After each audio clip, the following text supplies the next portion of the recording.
Praise the Lord. എന്നെ ശ്രദ്ധിക്കുന്ന ബഹുമാന്യരായ എല്ലാ ദൈവജനത്തിനും യേശുക്രിസ്തുവിൻ്റെ നിസ്തുല്യമായ നാമത്തിലുള്ള വിനീതമായ എൻ്റെ സ്നേഹവന്ദനം അറിയിക്കുന്നു. ഒരു ദിവസം കൂടെ ദൈവം നമുക്ക് ദാനമായി നൽകിയല്ലോ. ഇന്നേ ദിവസം ദൈവഹിതത്തിനായി നമ്മുടെ ജീവിതത്തെ നമുക്ക് സമർപ്പിക്കാം. പ്രശസ്തനായ ഒരു ഗായകന് നാവിൽ ക്യാൻസർ ബാധിച്ചു.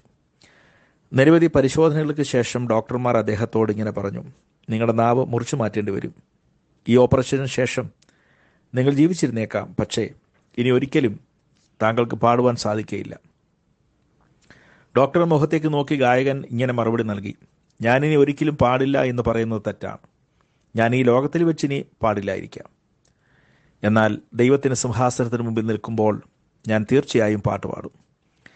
അതിനുശേഷം അവസാനമായി ഒരു പാട്ട് പാടുവാൻ അവസരം നൽകണമെന്ന് അദ്ദേഹം ഡോക്ടറോട് അപേക്ഷിച്ചു. ശസ്ത്രക്രിയയ്ക്കായി ബോധം കെടുത്തുന്നതിന് മുമ്പ് ഡോക്ടർമാരുടെയും നഴ്സുമാരുടെയും മധ്യത്തിൽ കിടന്നുകൊണ്ട് അദ്ദേഹം ഇങ്ങനെ പാടി: രക്തം നിറഞ്ഞൊരു ഉറവ ഉണ്ടല്ലോ പാപിക്കായി, വിശ്വാസത്തോടെ മുങ്ങുക എന്നാൽ നീ ശുദ്ധനായി. നിന്റെ രക്തത്തിൻ്റെ ഫലമായി ഞാൻ വാഴും സ്വർഗത്തിൽ, അവിടെയും നിന്നെ സ്തുതിക്കായി ഞാൻ പാടും ഭക്തിയിൽ. ഈ ഗാനം ആലപിച്ചു കൊണ്ടിരിക്കുമ്പോൾ തന്നെ ആ യുവ ഗായകൻ നിത്യതയിലേക്ക് ചേർക്കപ്പെട്ടു. പ്രത്യാശയോടെ ജീവിതത്തെ നോക്കി കണ്ട ക്രിസ്തുഭക്തനായ ഒരു ഗായകൻ്റെ ജീവിതാന്ത്യത്തെയാണ് രേഖപ്പെടുത്തിയിരിക്കുന്നത്. ഡോക്ടർ വാക്കുകൾ ഉദ്ധരിച്ചുകൊണ്ട് ഒരുപക്ഷെങ്കിൽ ഈ ഭൂമിയിൽ ഞാൻ പാടില്ലായിരിക്കാം, പക്ഷേ സ്വർഗതീരത്ത് 1000 വിശുദ്ധന്മാരുടെ മുമ്പിൽ ദൈവസിംഹാസനത്തിന് മുമ്പാകെ ദൈവസാന്നിധ്യത്തിൽ ഞാൻ പാട്ടുപാടും എന്നുള്ള ഭക്തൻ്റെ പ്രത്യാശ എത്ര വലുതാണ്. ഈ ലോകത്തിൽ കഷ്ടങ്ങൾ, രോഗങ്ങൾ, നെടുവീർപ്പുകൾ, നമുക്കുണ്ടാകുന്ന ജീവിതത്തിലെ കടുപ്പമേറിയ അനുഭവങ്ങൾ, പരിമിതിയിലൂടെ ജീവിതത്തിൽ നമ്മെ നയിച്ചെന്ന് വന്നാലും ഈ ഭൂമിക്കപ്പുറത്ത് പ്രത്യാശയുടെ തീരത്തെ കണ്ണു നടന്ന ഒരു ഭക്തനെ സംബന്ധിച്ചിടത്തോളം നിത്യതയുടെ ദർശനം ഉന്നതമാണ്. ആ ഒരു ദർശനം നമ്മുടെ ജീവിതത്തിൽ നിലനിർത്തുവാനും ആ ദർശനത്തിൽ ജീവിപ്പാനും സ്വർഗ്ഗപിതാവ് നമുക്ക് കൃപ ചെയ്യട്ടെ. ഈ ചിന്ത മനസ്സിൽ വെച്ചുകൊണ്ട് കൊരിന്ത്യർക്കെഴുതിയ 2-ാം ലേഖനം 4-ാം അധ്യായം 16-17 വാക്യങ്ങളിലേക്ക് നമ്മൾ ശ്രദ്ധയെത്തിരിക്കാം. അതുകൊണ്ട് ഞങ്ങൾ അധീരപ്പെടാതെ ഞങ്ങളുടെ പുറമേയുള്ള മനുഷ്യൻ ക്ഷയിച്ചു പോകുന്നു എങ്കിലും ഞങ്ങളുടെ അകമേയുള്ളവൻ നാൾക്ക് നാൾ പുതുക്കം പ്രാപിക്കുന്നു. നൊടിനേരത്തേക്കുള്ള ഞങ്ങളുടെ ലഘുവായ കഷ്ടം അത്യന്തം അനവധിയായി തേജസ്സിന് നിത്യകനം ഞങ്ങൾക്ക് കിട്ടുവാൻ ഹേതുവാകുന്നു. കാണുന്നതിനല്ല, കാണാത്തതിനെ അത്രേ ഞങ്ങൾ നോക്കിക്കൊണ്ടിരിക്കുന്നു. കാണുന്നത് താൽക്കാലികം, കാണാത്തതോ നിത്യം. അപ്പോസ്തലനായ വിശുദ്ധ പൗലോസ് കൊരിന്ത്യർക്ക് എഴുതിയ ലേഖനത്തിൽ നിന്നുമാണല്ലോ ഈ വചനം ഇവിടെ വായിച്ചിരിക്കുന്നത്. ജീവിതത്തിൽ കടുപ്പമേറിയ ജീവിത സാഹചര്യത്തിൽ സുവിശേഷത്തിൻ്റെ മഹാഘോഷണം, ആ വലിയ ദൗത്യം ജീവിതത്തിൽ പേറി ധാരാളം ഭൂഖണ്ഡങ്ങൾ സഞ്ചരിക്കുകയും ധാരാളം സഭകൾ സ്ഥാപിക്കുകയും കഷ്ടതയുടെ ഒരു വലിയ പട്ടിക തന്നെ ഈ ലേഖനത്തിൽ 11-ാം അധ്യായത്തിൽ അപ്പോസ്തലൻ രേഖപ്പെടുത്തിയിട്ടുണ്ട്. ഒരു വലിയ നീണ്ട പട്ടിക. അതുമാത്രമല്ല, അതോട് ചേർന്ന് സഭകളെക്കുറിച്ചുള്ള ചിന്താഭാരമെന്ന തിരക്കും എനിക്കുണ്ട് എന്നൂടെ അദ്ദേഹം രേഖപ്പെടുത്തുക. ഒരു ഭാഗത്ത് സ്ഥാപിക്കപ്പെട്ട സഭകളുടെ ആത്മീയ നിലവാരത്തെക്കുറിച്ചുള്ള ചിന്തയും കരുതലും പ്രാർത്ഥനയും അവർ കൊടുക്കുന്ന പ്രചോദനവും, മറുഭാഗത്ത് സുവിശേഷത്തിന് വേണ്ടി താൻ ഏറ്റുവാങ്ങുന്ന കഷ്ടതയുടെ വലിയ പാരമ്യം, ഇവ രണ്ടും താൻ വഹിക്കുമ്പോൾ തന്നെ വിട്ടുപിരിഞ്ഞ് എൻ്റെ കർത്താവിനോട് ഇരിപ്പാൻ കാംക്ഷയുണ്ട്, അത് അത്യുത്തമമാണ്. എന്നാൽ ഈ ശരീരത്തിലിരിക്കുന്നത് കൊണ്ട് ആർക്കെങ്കിലും എന്നിലൂടെ പ്രയോജനമെങ്കിൽ ഏതു തിരഞ്ഞെടുക്കണ്ടു എന്ന് ഞാൻ അറിയുന്നില്ല എന്ന് ഫിലിപ്പിയ ലേഖനത്തിൽ അദ്ദേഹം പറയുന്ന ജീവിതത്തിൻ്റെ വളരെ കൃത്യമായ ഒരു ആത്മപരിശോധനയും, ജീവിച്ചാൽ ക്രിസ്തു, മരിച്ചാൽ അത് ലാഭമാണെന്നും ജീവിതത്തെ നോക്കിക്കാണുവാനുള്ള ആ സധൈര്യമായ ജീവിതത്തിൻ്റെ വിചിന്തനം എക്കാലത്തുള്ള ദൈവമക്കൾക്ക് സ്വീകാര്യവും മാതൃകയുമാണ് എന്ന് നമുക്ക് കാണാൻ കഴിയും. തൻ്റെ ജീവിതത്തിൻ്റെ എല്ലാം ക്രിസ്തു ദർശനമായിരുന്നു. യേശു ക്രിസ്തുവിൽ സമർപ്പിക്കപ്പെട്ട ജീവിതമായിരുന്നു. രക്ഷിക്കപ്പെട്ട അദ്ദേഹം പറയുന്നത്, ഇനി ജീവിക്കുന്നത് ഞാനല്ല, ക്രിസ്തു എന്നിൽ ജീവിക്കുന്നു. രക്ഷിക്കപ്പെട്ട നാളിൽ തന്നെ അദ്ദേഹം ദമസ്കോസിൽ യേശു തന്നെ ക്രിസ്തു എന്ന് തെളിയിച്ച് ദമസ്കോസിലെ യഹൂദന്മാരെ മിണ്ടാതാക്കി. ഏതു മാർഗത്തിനും ഏത് വ്യക്തിക്കുമെതിരെ ജീവിച്ചുവോ, താൻ പീഡയുടെ അനുഭവം അഴിച്ചുവിട്ട് ക്രിസ്തു ഭക്തരെ ഉപദ്രവിക്കുകയും ചെയ്തു. ദമസ്കോസിലേക്ക് പോയതും അതിനുവേണ്ടി തന്നെ. എന്നാൽ കർത്താവിനാൽ പിടിക്കപ്പെട്ടപ്പോൾ മുഴു ജീവിതവും കർത്താവിനോട് ഒഴിഞ്ഞു വെച്ചു. ഇവിടെ അദ്ദേഹം പറയുന്നത്, അതുകൊണ്ട് ഞങ്ങൾ അധൈര്യപ്പെടുന്നില്ല. ഞങ്ങളുടെ പുറമേയുള്ള മനുഷ്യൻ നാൾക്ക് നാൾ ക്ഷയിക്കുന്നു, എങ്കിലും ഞങ്ങളുടെ അകമേ ഉള്ളവൻ നാൾക്ക് നാൾ പുതുക്കം പ്രാപിക്കുന്നു. നമ്മുടെ പുറം ശരീരം പ്രായം ചെല്ലുമ്പോൾ അത് ബലഹീനമായി തീരും. രോഗം നമ്മളിൽ വരുമ്പോൾ അത് ബലഹീനമായി തീരും. കൂടാതെ സുവിശേഷ നിമിത്തം ഏൽക്കുന്ന പീഡകൾ, ഉപദ്രവങ്ങൾ, അതും ഈ ശരീരത്തെ ബലഹീനമാക്കും. ഇവയെല്ലാം കൂടെ ശാംശീകരിച്ചുകൊണ്ട് അദ്ദേഹം പറയുകയാണ്, പുറമേയുള്ള മനുഷ്യൻ ക്ഷയിച്ചു പോകുന്നു എങ്കിലും, കാരണം ഇത് ദ്രവത്വമുള്ളതാണ്, ഇത് ക്ഷയിച്ചു പോകുന്നതാണ്. പ്രായം കൊണ്ടും രോഗം കൊണ്ടും സുവിശേഷ നിമിത്തം ഏൽക്കുന്ന ഉപദ്രവം കൊണ്ടും ഈ ശരീരം പുറമേയുള്ള മനുഷ്യൻ ക്ഷയിച്ചു പോകാം. പക്ഷേ അകമേ ഉള്ളവൻ നാൾക്കുനാൾ പുതുക്കം പ്രാപിക്കുന്നു. ഒരു ഭക്തൻ്റെ ജീവിതത്തിൻ്റെ ഏറ്റവും വലിയ വിജയം, പ്രത്യാശ അതാണ്. അകമയുള്ള മനുഷ്യനെ ലോകത്തൊരു ശക്തിക്ക് തൊടാൻ പറ്റത്തില്ല. കാരണം ക്രിസ്തുവുമായുള്ള അഭേദ്യ ബന്ധത്തിൽ രക്ഷിക്കപ്പെട്ട നാൾ മുതൽ കർത്താവിൻ്റെ ദിവ്യ സ്വഭാവത്തോട് ഏകീഭവിക്കുകയും കർത്താവിൻ്റെ ആ സ്വരൂപത്തോട് അനുരൂപപ്പെടുക എന്നുള്ള ഒരു വലിയ ദർശനമാണല്ലോ ക്രിസ്തു ഭക്തർ ജീവിതത്തെ സൂക്ഷിക്കുന്നത്. കർത്താവിൻ്റെ സ്വരൂപത്തോട് നമ്മുടെ ജീവിതം അനുരൂപപ്പെടുക. കൊലോസ്യ ലേഖനത്തിൽ ക്രിസ്ത്യാനിത്വം എന്താണെന്ന ചോദ്യത്തിന് വളരെ കൃത്യമായി അപ്പോസ്തലൻ 1-ാം അധ്യായത്തിൽ മറുപടി പറയുന്നു. മഹത്വത്തിൻ്റെ പ്രത്യാശ നമ്മുടെ ഉള്ളിലിരിക്കുന്നു. Christ in you the hope of glory എന്നാണ് പറയുന്നത്. അപ്പോൾ മഹത്വത്തിൻ്റെ പ്രത്യാശ ക്രിസ്തു നമ്മുടെ ഉള്ളിലുണ്ട്.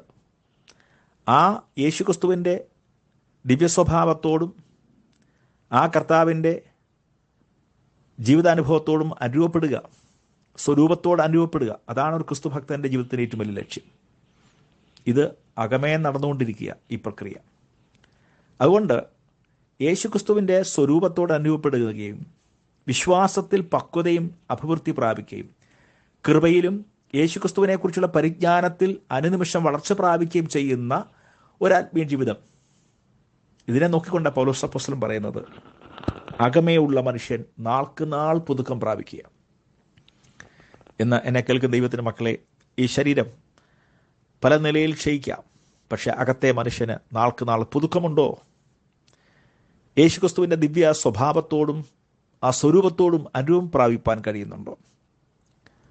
മാത്രമല്ല വിശ്വാസത്തിൽ ക്ഷീണിച്ചു പോകുകയല്ല, ബലവും പക്വതയും പ്രാപിക്കുകയും കൃപയിലും ക്രിസ്തുവിനെക്കുറിച്ചുള്ള പരിജ്ഞാനത്തിലും വളർച്ച പ്രാപിക്കുന്ന ഒരു അനുഗ്രഹീതമായ പുതുക്കം അകത്ത് നടക്കുന്നുണ്ടോ എന്നത് നമുക്ക് നമ്മെ തന്നെ ഇന്ന് രാവിലെ ഒന്ന് ശോധന ചെയ്യാം.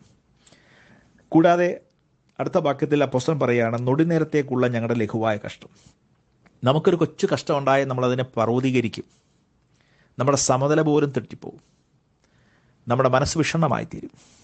പക്ഷേ ഇതേ ലേഖനത്തിൽ 11-ാം അധ്യായത്തിൽ അപ്പോസ്തലനായ പൗലോസിൻ്റെ കഷ്ടതയുടെ ലിസ്റ്റ് പറയുമ്പോൾ അദ്ദേഹം അനുഭവിച്ച കഷ്ടതയുടെ പാരമ്യം എത്ര വലുതായിരുന്നു.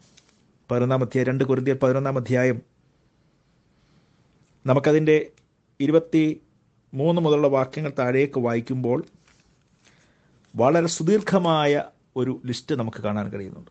28 വരെയുള്ള വാക്യങ്ങളിൽ ആ കാര്യത്തെക്കുറിച്ച് രേഖപ്പെടുത്തിയിരിക്കുന്നത് ഒരു വലിയ ലിസ്റ്റ്, വാക്യങ്ങൾ ആ കഷ്ടതയുടെ ഓരോ അനുഭവത്തെയും അക്കമിട്ട് രേഖപ്പെടുത്തുമ്പോൾ അപ്പോസ്തലൻ പക്ഷേ അതിനെ വിളിക്കുന്നത് ഞങ്ങളുടെ ലഘുവായ കഷ്ടമെന്ന്.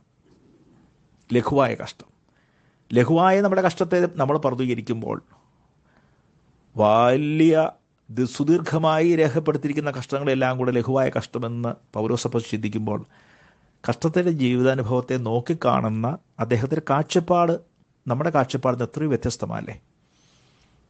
തികച്ചും ഇനി ജീവിക്കുന്ന ഞാനല്ല, ക്രിസ്തു എന്നെ ജീവിക്കുന്നു എന്നുള്ള ഒരനുഭവം. കഴിഞ്ഞ ദിവസം ഓർപ്പിച്ചതുപോലെ ഞാൻ എൻ്റെ ശരീരത്തിൽ മരണം വഹിക്കുന്നു, അനേകരെ ജീവിപ്പിക്കുന്നു.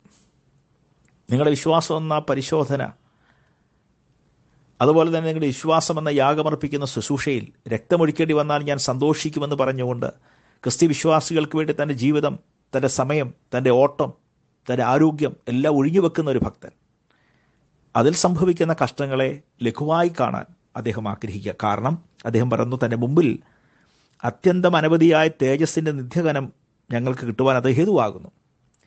പലപ്പോഴും കഷ്ടതയിൽ നമ്മൾ തളർന്നു പോകുമ്പോൾ, വിശ്വാസജീവിതത്തിന് കോട്ടം സംഭവിക്കുമ്പോൾ, എബ്രായ വിശ്വാസികളെ പോലെ നിന്ദകളും പരിശോധനകളും കൂത്തുകാഴ്ചയും സമ്പത്തുകളുടെ അപഹാരം ഒക്കെ സംഭവിക്കുമ്പോൾ ആദ്യകാലത്ത് സന്തോഷമായിരുന്നെങ്കിൽ പതുക്കെ പതുക്കെ ജീവിതാനുഭവത്തിന് അയവ് സംഭവിച്ചു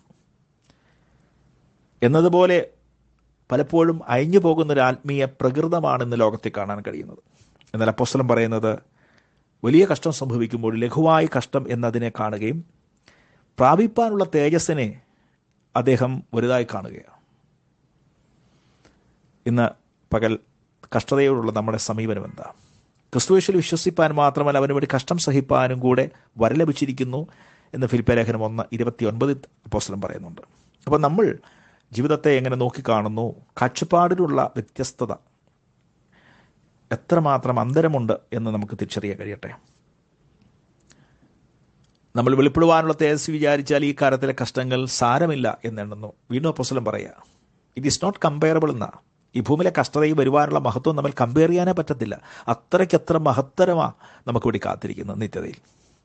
ഈ ഒരു മനോഭാവം വരുമ്പോൾ ഒരിക്കലും നമ്മൾ തളർന്നു പോകുകയില്ല, ഒരിക്കലും നമ്മൾ ക്ഷീണിച്ചു പോകുകയില്ല. ആ ഒരു നിലയിലേക്ക് നമ്മുടെ മനസ്സിനെ ഒന്ന് ഏകീകരിക്കുവാൻ രാവിലെ ദൈവത്തിൻ്റെ പരിശുദ്ധാത്മാ നമ്മെ സഹായിക്കട്ടെ. അപ്പോസ്തലൻ പറയുന്നു, കാണുന്നത് അല്ല കാണാത്തത് അത്രേ ഞങ്ങൾ നോക്കിക്കൊണ്ടിരിക്കുന്നു. കാണുന്നത് താൽക്കാലികം, കാണാത്തതോ നിത്യം. എത്രയോ ശ്രേഷ്ഠകരമായ കാര്യമാണ്. യോബിൻ്റെ ജീവിതത്തിൽ തനിക്ക് തൻ്റെ ശരീരം ക്ഷയിക്കുമ്പോൾ അദ്ദേഹം പറഞ്ഞത്, ഈ ശരീരം ഇങ്ങനെ ക്ഷയിച്ച ശേഷം, ഈ ത്വക്കിങ്ങനെ നശിച്ച ശേഷം ഞാൻ ദേഹരഹിതനായി ഞാൻ എൻ്റെ പ്രിയനെ കാണും. യോബിന്റെ പുസ്തകം 19 26-27 വാക്യങ്ങൾ. അപ്പോസ്തലനായ പൗലോസ് തന്നെ കൊരിന്ത്യർക്ക് 2 ലേഖനം 5:1 കൂടാരമായി ഭൗമഭവനം അഴിഞ്ഞാൽ എന്ന് പറയുന്നു. അവിടെ കാത്തിരിക്കുന്ന ഒരു നിത്യകൂടാരമുണ്ട്. ഒരു അനുഗ്രഹീത തേജസ്സിൻ്റെ അനുഭവത്തെക്കുറിച്ച് താൻ ദർശിക്കുക. പത്രോസ്ലീഹ തൻ്റെ 2 ലേഖനം 1:13 വാക്യത്തിൽ പറയുന്നു, എൻ്റെ ഈ കൂടാരം, ഭൗമ കൂടാരം അഴിയാറായി, പക്ഷേ യേശു ക്രിസ്തുവിൻ്റെ ശക്തിയും പ്രത്യക്ഷതയും എനിക്ക് വേണ്ടി കാത്തിരിക്കുന്നു. ഭക്തന്മാരെല്ലാം നിത്യമായതിനു വേണ്ടി കാണുന്ന താൽക്കാലികം, കാണാത്തതോ നിത്യമെന്ന് ഏറ്റു പറഞ്ഞവരാണ്. നമ്മൾ പലപ്പോഴും ദൃശ്യമായ ലോകത്തിന് വേണ്ടി കൂടുതൽ അധ്വാനിക്കുന്നു, അതിനുവേണ്ടി ബന്ധപ്പെടുന്നു, അതിനുവേണ്ടി പ്രാർത്ഥിക്കുന്നു, അതിനുവേണ്ടി നമ്മൾ ചെലവിടുന്നു. നമ്മുടെ മുഴുവൻ ശ്രദ്ധയും കാണുന്നതിന് വേണ്ടിയാണ്. അബ്രഹാമിന് വാഗ്ദത്ത ദേശത്ത് ലഭിക്കുമ്പോൾ തന്നെ, കനാൻ ദേശം ലഭിക്കുമ്പോൾ അവിടെ വാഗ്ദത്തത്തിൻ്റെ കൂട്ടാവകാശികളായി ഇസ്ഹാക്കിനോടും യാക്കോബിനോടും കൂടെ കൂടാരങ്ങളിൽ പാർത്തുകൊണ്ട് ആ ലഭിച്ച വാഗ്ദത്ത ദേശത്തെ അന്യദേശമെന്നും പരദേശമെന്നും വിളിച്ചു. എന്നിട്ട് ദൈവം ശില്പിയായി നിർമ്മിക്കുന്നതും അടിസ്ഥാനങ്ങളുള്ളതുമായൊരു പട്ടണത്തെ പിതൃദേശമെന്ന് വിളിച്ചു. അതിനുവേണ്ടി കാത്തിരുന്നു. എത്ര ഉന്നതമായ ദർശനമാണ്! ഈ ദിവസം നമ്മുടെ ജീവിതത്തെ, നമ്മുടെ ശരീരം, ഈ പുറമെയുള്ള ശരീരം ക്ഷയിക്കുമ്പോൾ ക്ഷീണിച്ചു പോകണ്ട. അകമയുള്ള മനുഷ്യൻ നാൾക്ക് നാൾ പുതുക്കം പ്രാപിക്കുന്നുണ്ടോ എന്ന് നമുക്ക് ശ്രദ്ധിക്കാം. നമ്മുടെ കഷ്ടത്തെ പർവ്വതീകരിക്കാതെ വരുവാനുള്ള തേജസ്സിനെ നമുക്ക് വലിയ നിത്യഘനമായി നമുക്ക് കാണാം.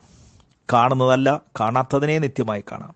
ഈ നിലയിൽ ജീവിതാനുഭവത്തിൽ നിന്ന് പൊളിച്ചെഴുതുവാൻ, ഒന്ന് റീഡിഫൈൻ ചെയ്യുവാൻ, ഒരു പുനർനിർവചനത്തിലൂടെ ആത്മീയ അനുഭവത്തിൽ തിരുവചനത്തെ താളിൽ കർത്താവ് കാണിച്ച അപ്പോസ്തലിക അനുഭവം, മാതൃകൾ ഈ ദിവസങ്ങൾ ഉദാത്തമായ ഒരു മാതൃക ജീവിതത്തിൽ സൂക്ഷിച്ചുകൊണ്ട് ജയകരമായ ഒരു ജീവിതത്തിന് വേണ്ടി നമുക്കൊന്ന് സമർപ്പിക്കാം.